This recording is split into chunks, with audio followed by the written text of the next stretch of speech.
가장 안전해야 할 학교에서 끔찍한 사건이 일어나면서 새학기를 앞둔 학부모들의 불안감도 커지고 있습니다. 다시는 이런 비극이 되풀이되지 않도록 안전 대책이 시급해 보이는데요. 이 시간 백성동 전교조 광주지부 정책실장 모시고 이야기 나눠보도록 하겠습니다. 어서 오십시오. 안녕하세요. 네, 실장님께서도 충격이 크셨을 것 같은데 이번 사건은 어떤 심정으로 지켜보고 계십니까? 네, 먼저 교육계뿐만이 아니라 전 국민들에게 큰 슬픔과 충격으로 다가오는 것 같습니다. 먼저 고인이 된 학생의 명복을 빌고요. 이번 사건으로 인하여 소중한 자녀를 잃고 슬픔을 겪고 계실 유가족분들에게도 깊은 위로와 애도의 말씀을 먼저 전해드리고 싶습니다. 네, 이 사건의 구체적인 내용이 수사 등으로 좀 밝혀지고 있는데 가해 교사가 복직을 이른 시기에 한 걸 두고도 좀 말들이 나오고 있습니다. 지난해 말에 우울증 치료를 위해서 6개월 휴직을 했다가 20여일 만에 좀 이르게 복귀를 했단 말이죠. 근데 절차상에는 큰 문제가 없다고요. 6개월 정도의 휴직을 위해서는 이제 전문의의 진단서를 첨부해야 가능한데요. 근데 이제 휴직하다가 복직할 때는 정상 근무가 가능하다는 전문의의 진단서가 다시 또 첨부가 되어야 됩니다. 그런데 해당 교사가 20일 만에 진단서를 다른 걸 첨부를 했잖아요. 그렇기 때문에 이 복직할 때 이 서류에 대해서 좀 면밀한 검토가 좀 필요했다고 보고 있습니다. 그래서 이 검토에 대한 책임이 임용권자인 교육감에게 있고 이 법적 기구도 충분히 활용되지 못했다는 아쉬움이 있습니다. 사실 기본적인 어떤 서류가 갖춰진 상태에서 추가적으로 이걸 검증을 할 수 있었지만 그러지 못했다는 게 굉장히 아쉽게 다가오고요. 이 빠른 이른 복직 후에 가해 교사가 좀 폭력적인 행동을 했다고도 알려졌는데 이 당시 아이들과 신속하게 분리 조치가 되지 않았고 또 학교나 교육청이 적극적인 조치를 더 하지 않은 부분, 이 부분에 대한 의견들도 있습니다. 어떻게 보고 계십니까? 이게 면밀한 조사들이 이루어지겠지만 이 가해 교사의 폭력적인 행동이 며칠 전에 있었다면 학교에서 좀 더 빠른 조치가 필요했고 이제 이런 교사가 20일 만에 복직을 했고 이런 복직 후에 폭력적인 행동을 보인다면요. 이제 초중등교육법에 있는 교직원을 지도 감독할 권한과 책임, 이제 학교장은 해당 교사가 이제 교육감이 직권으로 좀 휴직을 명하게 하는 이런 절차를 이미 좀 요청했어야 되지는 않을까 이런 아쉬움들이 있습니다. 이런 것들과 함께 우울증을 비롯해서 여러 정신적 어려움을 겪는 교직원들에 대한 또 교사들에 대한 관리를 어떻게 할 것인가 이 부분에 대한 고민도 좀 필요해 보이거든요. 현장에서 보실 때 어떻습니까? 이제 중요한 것은 다시는 이런 좀 일이 생기지 않게끔 재발 방지 대책을 촘촘하게 세우는 게 일단 가장 먼저일 것 같고요. 이 작년에 저희 정교조에서 녹색병원과 함께 진행했던 교사 직무상 마음건강 실태조사를 좀 저희들이 했는데요.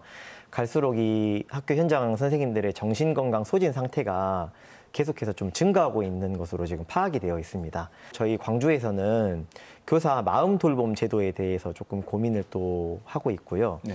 이번 기회에 좀 학교가 어떤 상황인지 수기하고 좀 되돌아볼 수 있는 그런 시간이 필요했으면 좀 이런 제안을 해봅니다. 마지막으로 좀 이런 상황이 개인의 문제이기도 하거든요. 이게 좀 전체적인 문제로 확대되고는 있지 않나 이런 걱정이 들고요. 이 문제가 이 학교의 돌봄 그리고 그 공교육 좀 이런 불신으로 이어지지 않았으면 좋겠다는 그런 마음이 또 있습니다.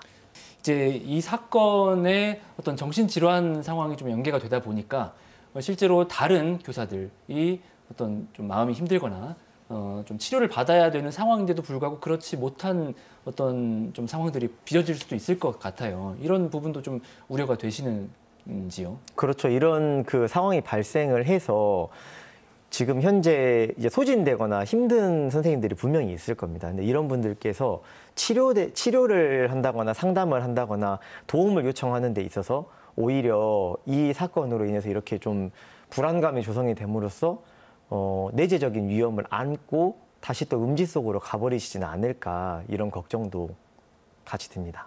알겠습니다. 마지막으로 올해 이 늘봄 학교가 확대되는데 학생들의 하굣길 안전 대책이 시급하다 이런 주장도 좀 나오고 있습니다. 이게 뭐 학교 시간이라든지 초등학생의 경우에 제각각일 수 있고 또 이제 돌봄을 학교에서 맡다 보니 인력 문제 등도 있을 수 있을 것 같은데 이 시스템에서 좀 보완할 점이 있을까요? 지금 현재 학교든 학교에서 담임교사든 그리고 돌봄교사에서 전담사 선생님들이든 지금 현재 운영으로는요 아이들마다 뭐 귀가 시간이라거나 이제 누구랑 만나서 가는지 또 이런 연락망 이런 것들을 연초에 계획을 세워가지고 또 구성을 하고 또 정리하고 아이들이 이 하굣길에 대해서 대책을 마련하지 않은 것은 또 아니거든요. 이런 시스템들이 되어 있고 기본적인 안전관리 대책이 있습니다. 근데 이제 실질적으로 이 사건으로 인해서 앞서 말씀드린 것처럼 이제 불안감들이 되게 좀 커지고 있잖아요.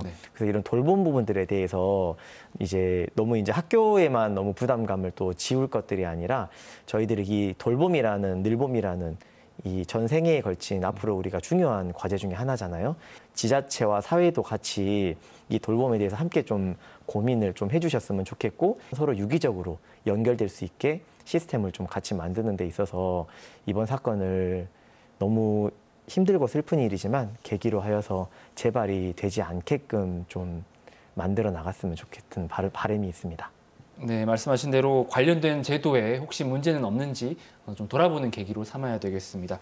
지금까지 백성동 정교조 광주지부 정책실장과 이야기 나눴습니다. 네, 실장님 오늘 말씀 감사합니다.